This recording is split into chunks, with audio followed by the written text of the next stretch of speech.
Imaginez une jeune fille aux courbes généreuses, une beauté qui fait tourner les têtes dans les rues de Nairobi, utilisant son corps comme monnaie d'échange pour un luxe éphémère. Mais un jour, un homme riche l'a choisie, pensant le ruiner. Or, c'est elle qui finit brisée, perdant ses rondeurs, sa beauté et son âme. Une histoire vraie de désir, de trahison et de chute brutale qui vous glacera. Restez jusqu'au bout pour la morale qui frappe comme un coup de tonnerre. Avant de plonger dans ce tourbillon, dites-moi en commentaire. Dans quel pays regardez-vous cette vidéo en ce moment? Nairobi, Lagos, Paris ou ailleurs? Votre réponse me rapproche de vous. Abonnez-vous et activez la cloche pour plus d'histoires comme celle-ci. Dans les quartiers animés de Nairobi, où les néons des bars de Westland clignotent comme des promesses mensongères, vivait Hara, une jeune femme de 22 ans dont la beauté était un scandale à elle seule. Grande, avec des courbes voluptueuses qui ondulaient comme les vagues du lac Victoria, une peau d'ébène luisante comme l'obsidienne sous le soleil équatorial, et des yeux en amande qui promettaient des nuits de feu. Issue d'une famille modeste de Kibra, Zara avait grandi entre les tôles ondulées et les rêves brisés, sa mère blanchisseuse cassée par les dettes, son père mécanicien usé par les routes cabossées. Mais Zara refusait ce destin. « Je mérite le monde », se disait-elle en miroir, caressant ses hanches généreuses, ses seins pleins qui attiraient les regards comme des aimants. À 18 ans, elle avait commencé. Un premier rendez-vous avec un homme d'affaires de passage, 10 000 shillings pour une nuit, assez pour un téléphone neuf et une robe qui moulait ses formes comme une seconde peau. Bientôt, ce fut un engrenage. Zara devint la reine des nuits de Nairobi, club de Karen, hôtel de Upper Hill, où les hommes riches, banquiers kényans, expatriés blancs, politiciens en vue payaient grassement pour ses courbes, son rire complice, ses promesses chuchotées. « Tu es une déesse, Zara », gémissait un diplomate français, glissant un billet de 50 000 dans son soutien-gorge en dentelle. Elle collectionnait les sacs Gucci, les talons Louboutin, les voyages à Mombasa, villa au bord de l'océan, où elle se prélassait en bikini, son corps un festin pour les yeux avides. L'argent, c'est le pouvoir, se convainquait-elle, ignorant les regards vides le matin, les regrets qui s'accumulaient comme des factures impayées. Ses parents, dans leur hutte de Kibra, sentaient le vent tourner. « Ma fille, tu changes », suppliait sa mère lors d'une visite rare, Zara arrivant en Mercedes louée, les bras chargés de cadeaux. « C'est la vie, maman. Laissez-moi briller. » Mais les parents insistaient, ces ombres du passé qui osaient juger. Un soir, alors que Zara rentrait d'une soirée à l'Alliance française, sa mère l'attendait devant la porte, les yeux rougis par les larmes. « Zara, on doit parler.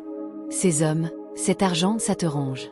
Reviens à la maison, trouve un vrai travail, un mari honnête. » Le père, voûté par les années, ajouta d'une voix rauque, « Tu es notre perle, pas une marchandise. » Zara explosa, les ongles laqués claquant comme des fouets. « Parlez ? Vous n'avez rien à me dire. Vous qui avez tout raté, moi, j'ai le monde à mes pieds. » Elle claqua la porte, le cœur serré mais fier, et remonta en voiture, musique à fond pour noyer les remords. À partir de ce jour, elle coupa les ponts, numéros bloqués, visites ignorées, cadeaux renvoyés comme des insultes. « Ils ne comprennent pas », se disait-elle en miroir, ajustant son corset qui soulignait ses rondeurs, prête pour la prochaine aventure. Les mois passèrent, et Zara gravit les échelons du vice doré. Elle devint la favorite des cercles huppés, une nuit avec un juge pour un contrat de mannequinat, un week-end à Zanzibar avec un promoteur immobilier pour un appartement à Kilimani. Son corps, ses rondeurs hanches larges comme les vallées du Rift, seins pleins comme des fruits mûrs étaient son arme, son trésor. « Je suis irrésistible », riait-elle avec ses amies de la nuit, d'autres filles comme elle, maquillées pour masquer les cernes. Mais au fond, un vide grandissait, un creux que ni l'argent ni les caresses ne comblaient. Et puis, il arriva, Elias, 35 ans, un homme riche comme Crésus, propriétaire de mines d'or en Tanzanie et d'hôtels à Dubaï. Grand, charpenté, avec une peau caramel et un sourire de requin, Elias avait entendu parler de Zara par un ami commun. La ronde qui fait oublier son nom. Il l'invita à un dîner au Tamarin, restaurant chic sur le lac Nevacha, où les flamants roses dansaient sous la lune. Zara s'y rendit, vêtue d'une robe rouge moulante qui épousait ses courbes comme un gant, ses rondeurs mises en valeur comme une œuvre d'art. Elias était charmant, compliment sur sa beauté africaine authentique, cadeau, un bracelet en or massif, une promesse de voyage à ses mines. « Tu es différente, Zara. Pas comme ces mannequins filiformes. Tes formes, elles racontent une histoire. » Elle rit, flattée, et accepta un deuxième rendez-vous. Bientôt, ce fut une affaire, nuit dans sa suite au Fairmont, où il la couvrait de diamants, et elle, de son corps généreux. « Tu es à moi », murmurait-il, ses mains possessives sur ses hanches. Zara, ivre de luxe, pensait l'avoir piégé. « Il est riche, mais je le ruinerai pour mon plaisir. » Elle imaginait le quitter une fois les poches vides, emportant assez pour une vie de reine. Mais Elias n'était pas une proie facile.